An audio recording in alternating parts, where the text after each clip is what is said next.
bagaimana kalau kita dihadapkan kondisi lingkungan seperti itu? Bon, Allah wis ngasih jawaban, mereka itu mesti menarik Anda untuk hati condong min rohibin setelah mingkol bin zahidin Anda. Mereka akan menarik Anda ruhaniyahmu supaya condong menyang duniawiyah dengan keterangan-keterangan di situ Anda supaya terpengaruh. Terus apa? Bisa menyelamatkan dirimu walaupun dihadapkan lingkungan yang seperti itu.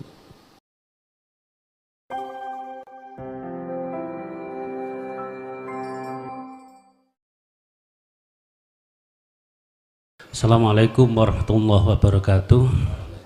Kula Faruk Gus saking Mojokerto, matur nuwun atas kesempatannya ingkang kula tanggletaken niki terkait cara agar bisa istiqomah Gus, menawi melampaui zikir sirul asror mulai ainul basiroh ngantos hakul basiroh, bahkan sampai memfanakan diri, sandal kali wau sampun dilepas. Cuman kadang-kadang kita kan tidak bisa istiqomah. Lah terus pundi caranya? Apakah ngapunten secara teknis tangi turu wis aku tak mulai memfanakan diri jeret sampai engkau, ternyata di dalam 24 jam ya tetap aja kita akan berinteraksi dengan lingkungan, akan berinteraksi dengan sosial. Yang kedua kami tanyakan cara istiqomah, yang kedua adalah bagaimana membedakan Gus bahwa ini adalah dari Allah yang memang kita memfanakan atau ini dari nafsu kita. Misalkan malas Gus, aku males rek lagi iki teko panjen kemalasan nafsu kita, apakah memang kita saat itu jadi patung yang saat melakukan itu sehingga memang patung nggak bisa ngapa-ngapain. Matur nuwun Gus atas pencerahannya.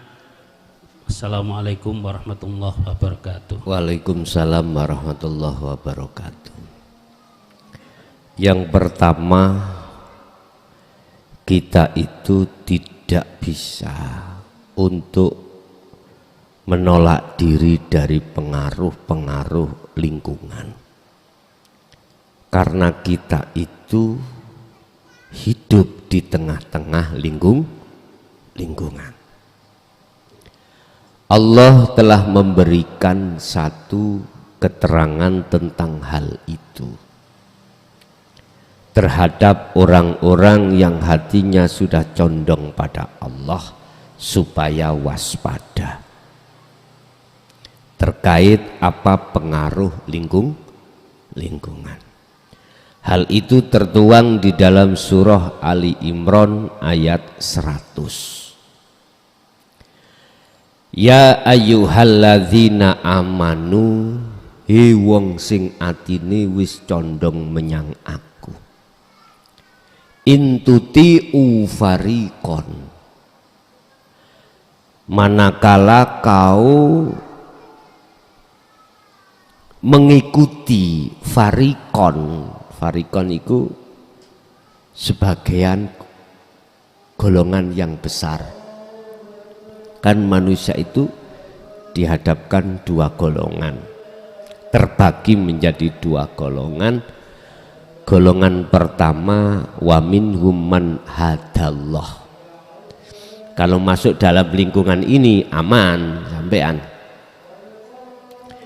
Golongan yang selalu hatinya condong pada Allah, tapi kita suatu saat dimasukkan golongan farikon, sebagian golongan maneh lingkungan yang wa minhum man haqqat minadh-dhalalah. Golongan yang lingkungan itu hatinya condong terhadap urusan dunia, hati bukan jasmani. Rupane farikon yang dimaksud yang kedua yaiku minalladzina, saking piro-piro wong ukeh utu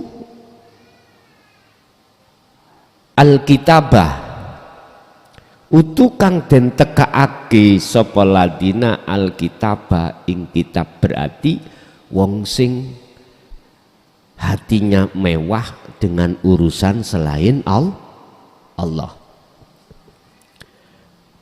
Bisa ahli kitab berarti wong alim ilmu dohiri. Utul kitab berarti wong mewah urusan dohiriyah dibawa ke batiniah. Ketika saat jenengan iki masuk di dalam golongan ini, ketahuilah yaruddukum ba'da imanikum kafirin. Mereka nggak suka kamu itu condong nang Allah, hatimu nggak suka. Diseretlah kau bagaimana setelah kau iman menjadi kafir, rohaniyahmu di mata Allah. Artinya mereka nggak sadar kalau mengkafirkan jenengan iki secara hakikat, karena secara syariat bukan termasuk kafir. Artinya apa, Pak? Hatimu akan ditarik supaya berkarakter seperti mereka, padahal Anda itu ba'da imanan, Anda itu iman sadurunge nang Allah, condong nang Allah. Terus bagaimana kalau kita dihadapkan kondisi lingkungan seperti itu? Bon, Allah wis ngasih jawaban, mereka itu mesti menarik Anda untuk hati condong min rohibin setelah mingkol bin zahidin Anda. Mereka akan menarik Anda rohaniyahmu supaya condong menyang duniawiyah dengan keterangan-keterangan di situ Anda supaya terpengaruh. Terus apa bisa menyelamatkan dirimu walaupun dihadapkan lingkungan yang seperti itu? Dijawab oleh Allah di dalam surat Az-Zumar ayat berapa itu? Lupa saya. Gini, Rasulullah dan pengikut-pengikut yang menjalankan seperti Rasulullah yang disebut tabi'ina sholihin, mboten ngomong masalah dzurriyyah dan nasab, ndak. Tabi'ina sholihin itu cuman gini, Pak. Alladzina, mereka itu iku yadhkuruna padha njaga dzikire Allah ing Allah. Kiaman, baik dia ketika berdiri, wa qu'udan ketika duduk, wa ala junubihim, lan ketika dia itu berbaring. Artinya berdiri untuk apa? Macam-macam. Artinya jenengan duduk pas waktu apa? Macam-macam. Waktu berbaring untuk apa? Macam-macam. Berdiri kadang jenengan berjalan, berdiri kadang jenengan sholat, berdiri kadang Anda itu apapun aktivitas itu. Duduk juga begitu, berbaring juga begitu. Berbaring dalam keadaan sakit, berbaring keadaan jenengan ini tidur dan lain sebagainya. Beliau selalu menjaga itu, menjaga zikirnya itu. Lah, zikir yang kumaksud di sini adalah jatuhnya hatimu di su'a ke ain, dirasa sampai pada bertemu.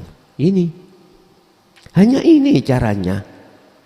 Manakala jenengan kalih kula ini pinginnya selamat dari pengaruh lingkungan, sebab kita itu tidak menutup kemungkinan kalau kita itu suatu saat dihadapkan lingkungan yang tidak bersahabat terkait rohaniah kita, bukan jasmaniah, rohaniah. Kadang-kadang lingkungan bukan orang lain, istri suami kita yang belum sampai di situ ngomel-ngomel. Istri suami kita nggak sadar kalau sebetulnya kita itu yaruddukum ba'da imanikum kafirin, menyeret kita ya, menyeret dari keimanan ke kufuran. Karena apa? Itu sangat halus urusannya. Entah kalau gini sih jelas, Pak, gak usah sholat sekarang nang masjid. Ayo nanggone gerumbul kono ai.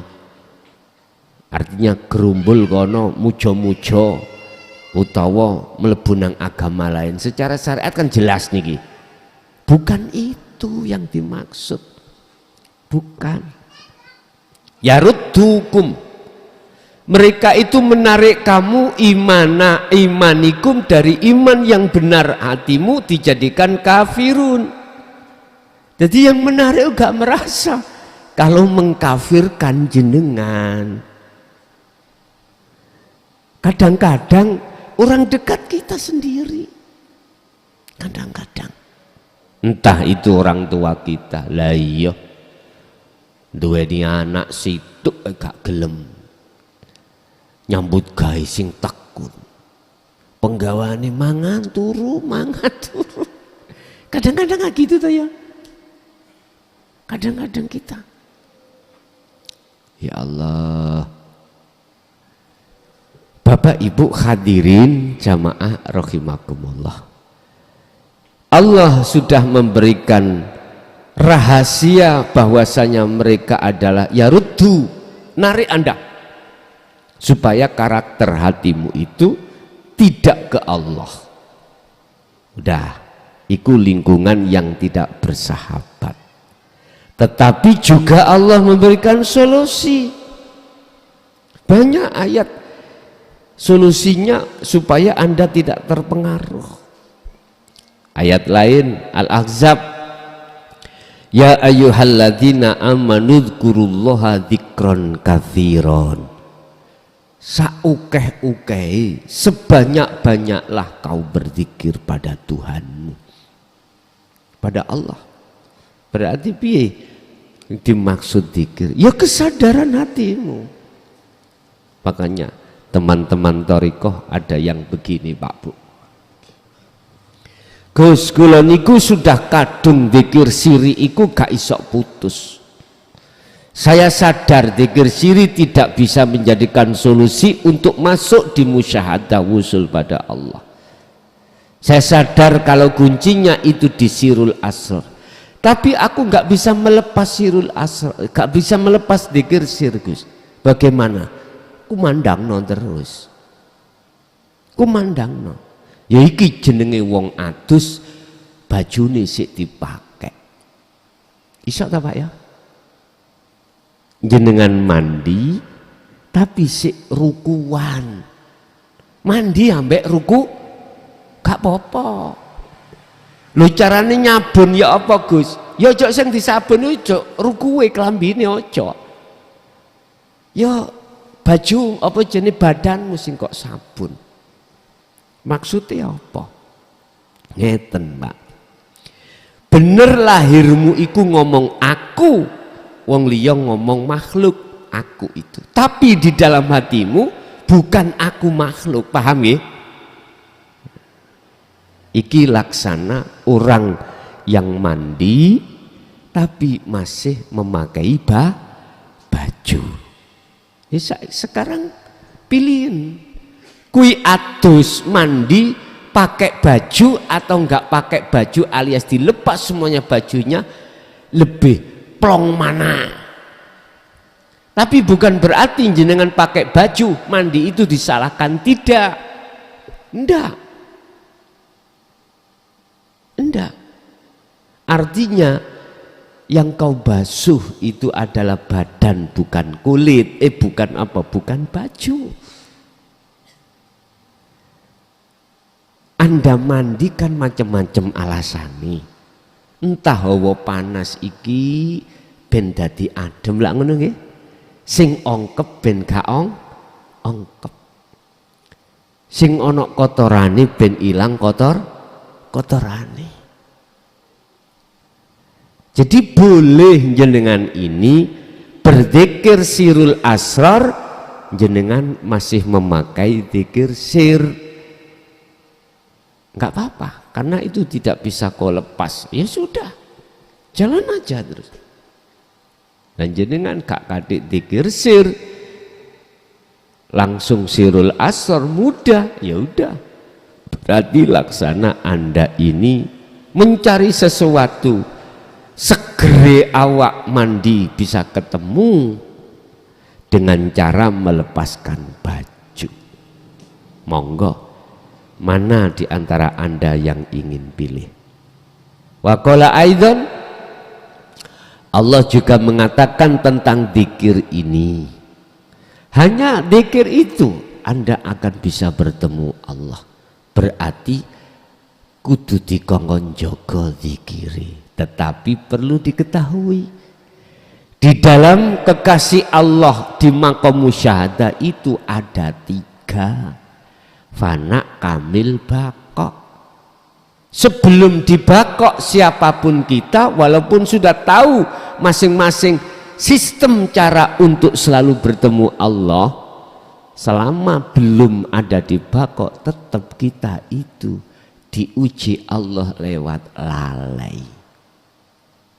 Gak bisa enggak, kecuali jenengan betul-betul sudah dibakok, baru sedikit pun tidak akan terpengaruh dengan lingkungan yang kurang bersahabat, senajan Anda itu masuk dalam lingkungan tersebut.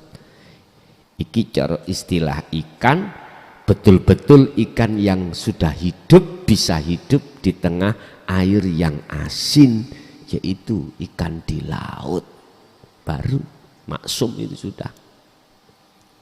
Setiap detik dia kan interaksi jasadnya terhadap air asin, tapi tidak mempengaruhi rasa di dalam jasadnya ikan tersebut. Alasannya sebab ikannya selalu hidup. Itu yang satu. Terus yang nomor 2, apa mangre lali aku.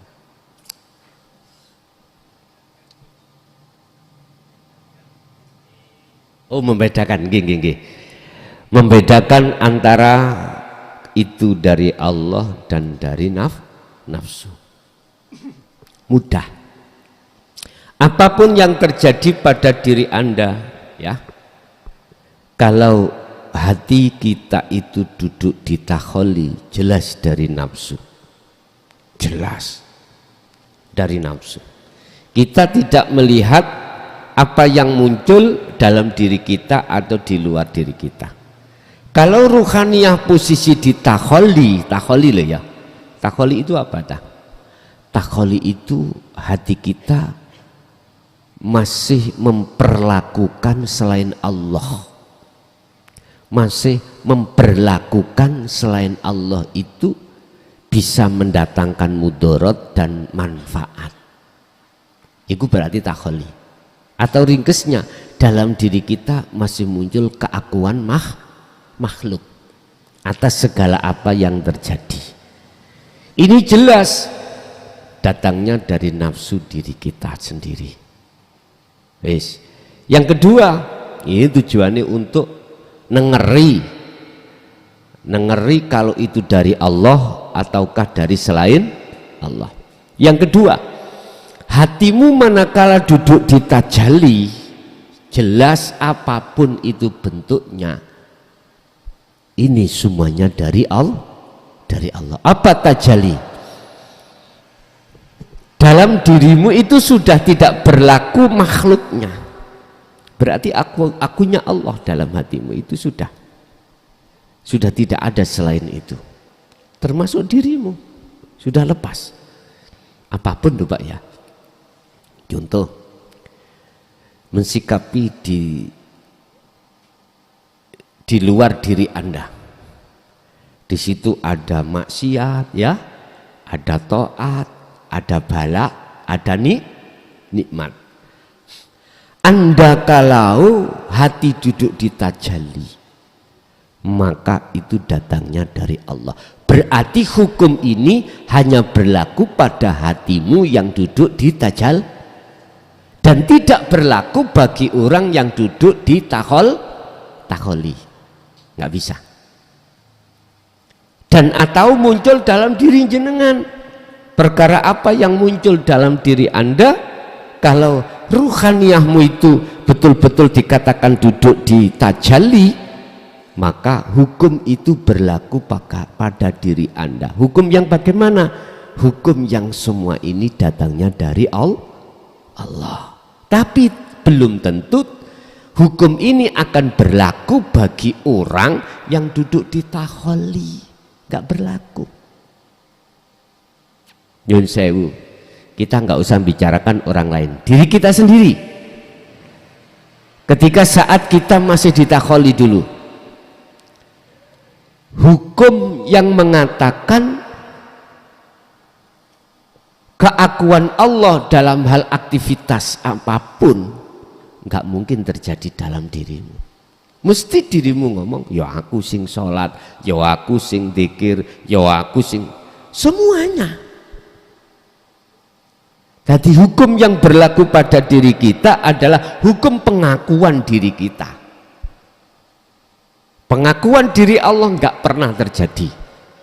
Tetapi ketika saat Anda sudah ditajalli di sini, maka hukum yang terjadi adalah hanya dari Allah semuanya. Jadi melihat dari arah situ Pak ya.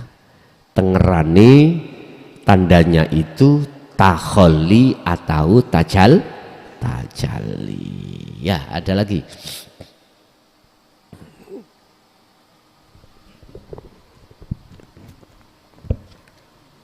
Assalamualaikum warahmatullahi wabarakatuh. Nuwun izin Gus dalam memperkenalkan diri dalam Harsudi, tepatnya di Polo Dusun Janti, Desa Unut, Kecamatan Mojoanyar. Kami mohon maaf dulur-dulur sedaya ingkang rawuh. Derek kajian rutin menika terus mawon kula tasik nderek sekitar 2 bulan berjalan pun kegiatan menika. Kula menyampaikan di dalam kegiatan kula sehari-hari sebagai Polo Dusun, kami mengalami gangguan dan cobaan. Memang semua dari Allah Gus. Kami sudah lebih kurang 15 tahun diuji dan coba oleh anak, mintanya ini dan itu. Kami memang percaya adalah kehendak dari Allah. Kami berbasarah diri pada Allah, menekan diri pada Allah, dikir pada Allah, semuanya pada Allah.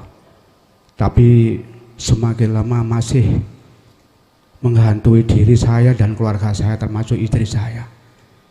Kalau minta sesuatu harus dan tidak boleh tidak. Minta sepeda ini harus ada malam ini. Kalau minta uang sejumlahnya harus ada ini. Bahkan saya, nak, ingatlah kalau sudah tua. Tolong nak, insya Allah nek biyen aku kuat, nek saya gak duwe. Semua ada rezeki dari Allah, nak tolong nak. Iling. Aku gak ngerti. Aku sing gerak long ini ke memang Gusti Allah. Kadel apa? Itu bicaranya beliaunya. Oleh karena itu Gus, cara kami untuk membina anak seperti itu, membina anak seperti itu bagaimana Gus?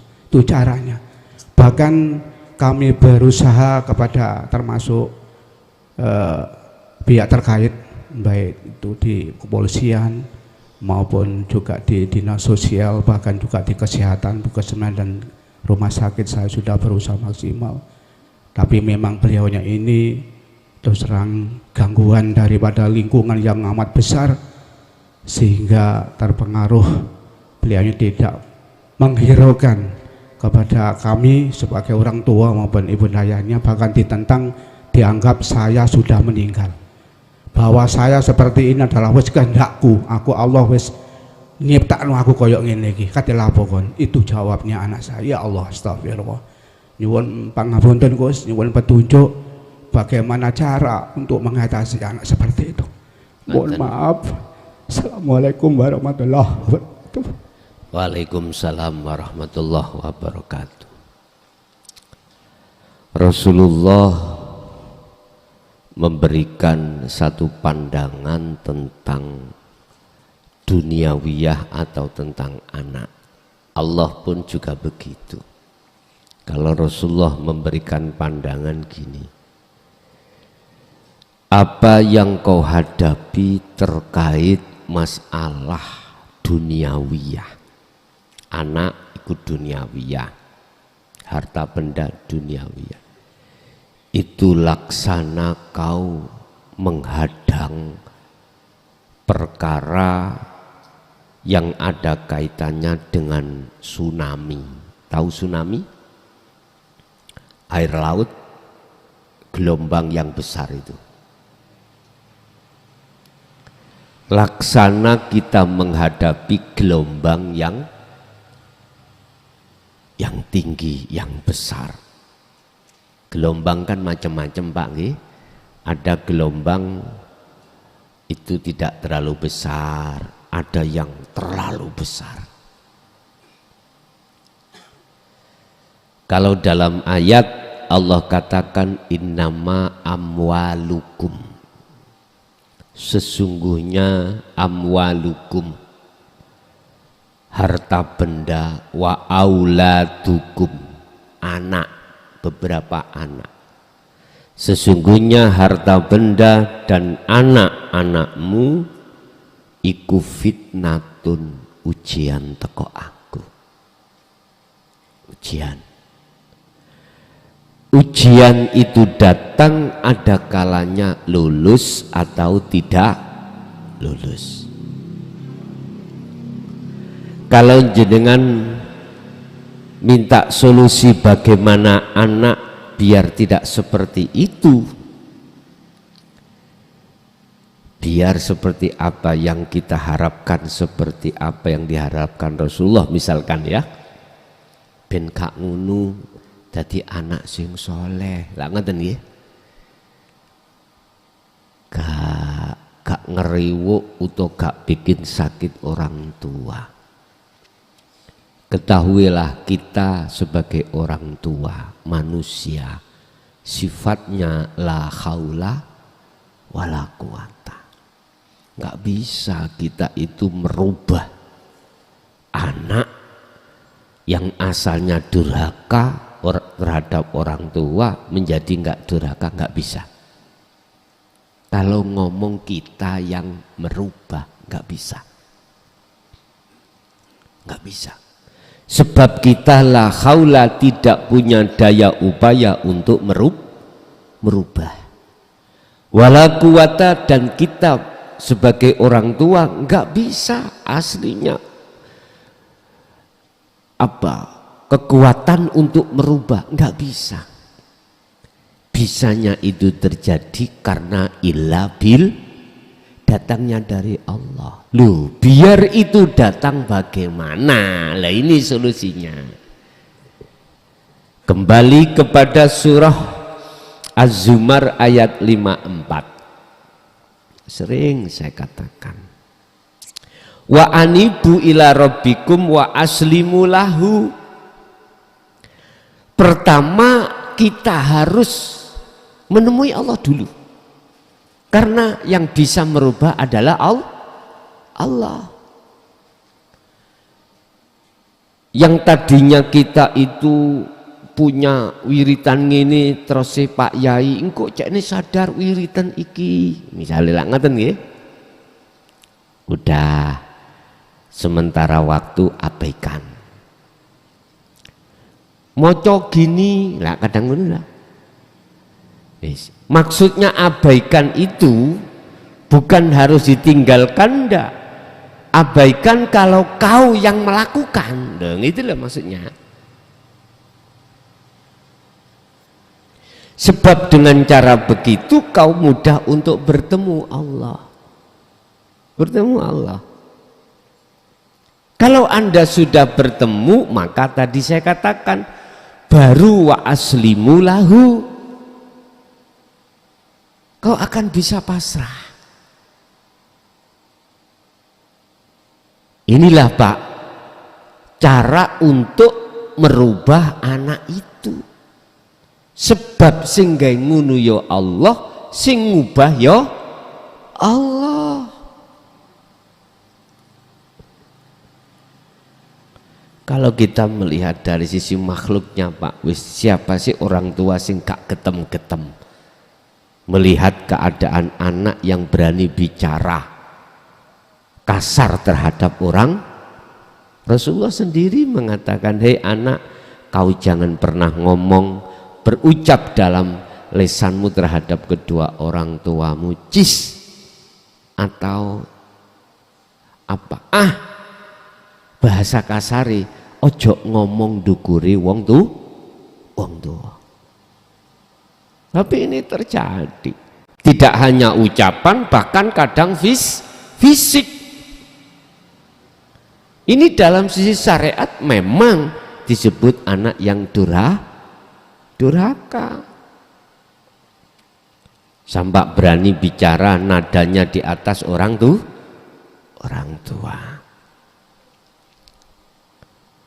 Bapak Ibu, memang gak mudah, tapi solusi Allah kasih tahu. Bukan kau perkaranya yang bisa merubah karakter anak, bukan. Yang bisa merubah aku, kata Allah. Terus solusinya ya kembali padaku, pasrah nang aku, nanti tak selesaikan. Wis cekai ngomong solusinya, jenengan kedah belajar dari segi apapun yang muncul dalam diri panjenengan atau dari diri anak, lepaslah makhluki. Dengan cara itulah nanti saya katakan, Allah katakan tadi ya, kembali padaku dan berpasrah dirilah padaku. Baru solusinya di situ terjadi. Bukan wirid-wiridmu itu yang kau baca bisa untuk merubah karakter itu, bukan.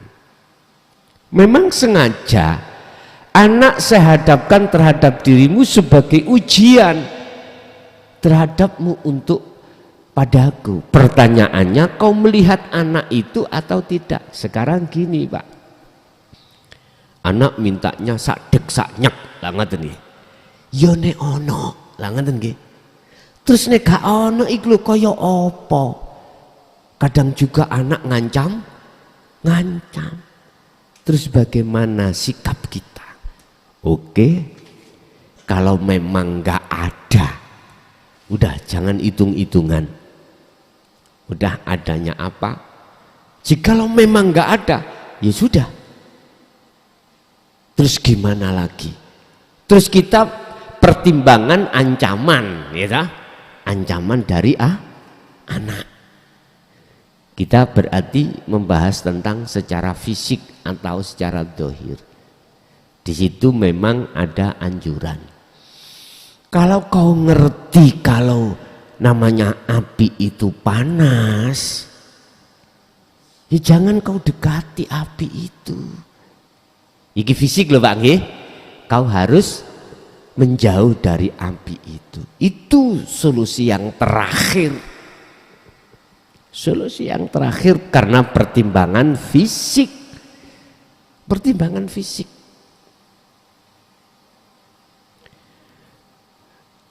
Nah, ojo ide-ide motor liwat ning embong kok ketubruk nak ngono. Niku ada yang bantah. Numpak ae selamat pisan.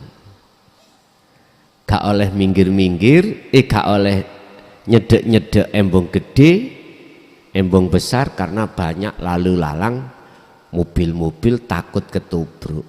Terus ngomong, ben gak ketubruk numpak ai mobil ben gak ketubruk. Ya awakmu ono Jakarta akhirnya gak ono gini. Artinya apa? Gini, Kalau sudah ada perintah untuk menjauh dari mobil yang lalu lalang, ya jangan lantas kita bantah numpak ai selamat. Oke, kalau mobil seperti itu. Kalau saya kembalikan masalah api, jangan kau dekati api, karena api itu panas terus kau itu mlebu wae selamat. Prasaku ya gosong tambahan. Lah gitu. Artinya apa, Pak? Kalau kita pertimbangan fisik, kalau memang di titik kita itu di titik yang nol, nggak ada yang ditoleh, ya sudah. Berarti kita menjauh dari api. Sampai kapan? Ya sampai mereda. Sambil nunggu bagaimana Allah nanti akan membuka pintu hati si anak tersebut. Apalagi katanya anak tadi sampai bilang, yang membuat saya seperti juga Allah lah gitu tuh ya. Loh, jadilah wis genah tuh ya, wis genah. Mestinya yang membuat Anda tidak bisa memberikan apa yang diminta itu ya dari Allah. Mestinya ya kudu imbang. Kok sik muring-muring? Iku berarti wa minan nasi mayyaqulu amanna billahi wa bil yaumil akhiri wa ma hum bimumin. Berarti munafik. Sun bikin ini aku ya Allah. Oke. Sekarang dihadapkan apa yang diminta tidak ada. Iki kok ya sik ngamuk-ngamuk, berarti ucapan di depan itu ucapan wong munafik. Ya udah. Jauhi secara fisik, itu secara fisik loh ya, ngomong secara fisik. Kalau toh memang situasi yang sudah nggak ada jalan, kalau ada jalan ya udah nggak apa-apa. Apa yang bisa kita berikan? Biasa nih Pak, nyun sewu. Mungkin kalau mungkin aku tanya boleh. Kalau tanya lo ya terhadap yang bersangkutan tadi, itu anak kandung sendiri atau tidak? Anak kandung sendiri. Udah, sekarang tak jawab. Sesungguhnya Allah menghadapkan ujian terhadap kita cuman aja dilewatkan anak. Sebetulnya itu Allah kasih sayang pada kita. Dikolep ke urusan dunia. Sebab kalau urusan dunia kita selalu ada, itu akan menghalangi kita, ruhaniah kita pada Allah. Kita harus masuk dalam kasih sayang Allah. Allah kan Maha Rahman, kita Maha Rahim, sudah jelas. Ketika saat kita dihadapkan duniawiyah, kita diambil oleh Allah. Bahkan istilah bahasanya, kita itu wis gak duwe apa-apa. Bahkan banyak hutang. Cara orang ekonomi itu sudah jatuh ketimpa tangga. Nemen lho pol nemen nih. Ingatlah, Allah ngepolkan seperti ini, itu sebetulnya bentuk kasih sayang Allah. Apa kasih sayangnya? Kalau kita sadar loh Pak ya, secara rohaninya, jikalau kita nanti dihadapkan Rahman itu tinggi, ya walaupun tidak tinggi lah, serba ada, apa yang dibutuhkan ada. Itu biasanya miturut pandangan Allah akan menghalangi ruhaniah kita untuk pada Allah. Ya ini namanya barzah, penghalang ini. Makanya jenengan kalau sadar di situ ada rohimnya Allah, kasih sayang Allah yang bersifatkan ruhaniyah, jenengan pasti tidak mudah kita itu menyalahkan Allah lewat anak. Sangat dipahami?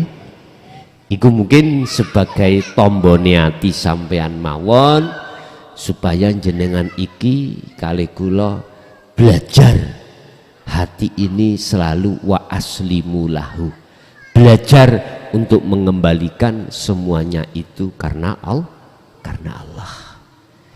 Saya akui secara sifat basariah manusia tidak mudah, Tapi sesusah sesulit apapun, kalau betul-betul hati kita genahno wa mayyattaqillaha, terus hati sampean iki kembali kepada Allah, dengan cara begitulah nanti perubahan kondisi di tengah keluarga kita akan berubah. Sebab kita tidak tahu, awal kita itu dikatakan orang yang zalim pada Allah, belum tentu di akhir hayat juga loh zalim.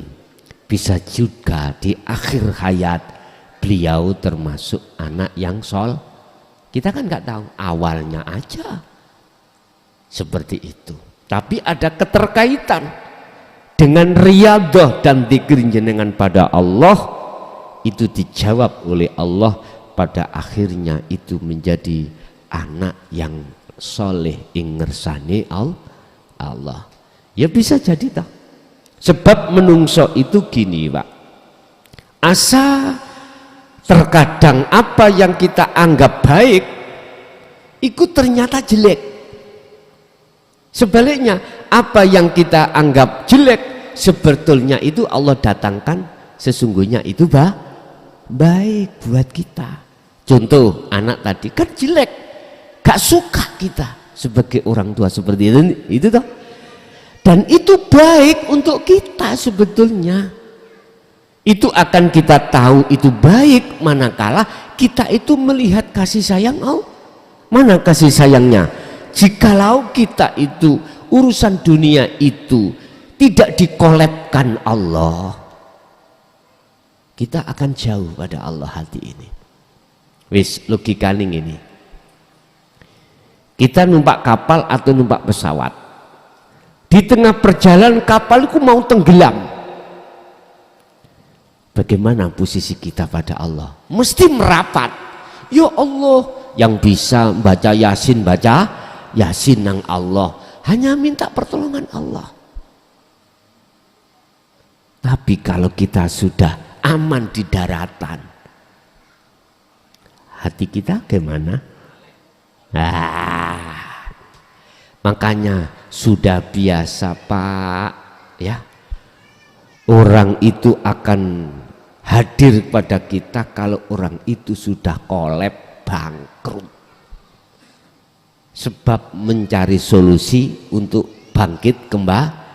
Tapi gue nek wis bangkit biasa lali. Laksana kita itu adalah orang pengangguran di jalan. Ada mobil lewat mogok. Pak tolong sampean surung lah ngaten nggih. Jenengan surung terus muni dilebokno sampai jero motor ditinggal. Waktu soro ya nyurung, waktu gak soro wis muni ya Yes, memang iki hukum. Yes, kita memang diposisikan Allah untuk menyurung mobil mogok. Setelah gak mogok mesti ditinggal jenengan. Jadi paling tidak matur suwun Pak nggih. Lah wis jangan ta. Ya. Kadang nggih dikai rokok. Tapi enggak mungkin, ayo Pak numpak Pak melok aku nang omahku. Enggak mungkin. Ya wis, akhirnya dadah. Ngono ta. Ya wis memang harus kita lakukan itu. Yes. Jadi Pak tetap di situ satu sisi jenengan pasrah kepada Allah. Dengan bentuk pasrah kita harus belajar selalu apa yang muncul dalam diri kita dan di luar diri kita datangnya dari Allah, tidak dari anak atau tidak dari diri kita. Itu caranya untuk pasrah. Yang kedua, secara fisik manakala memang sudah situasi sangat 0, min misalnya nggak ada belas, ya wis pertimbangan fisik laksana itu api ya harus kita hindari.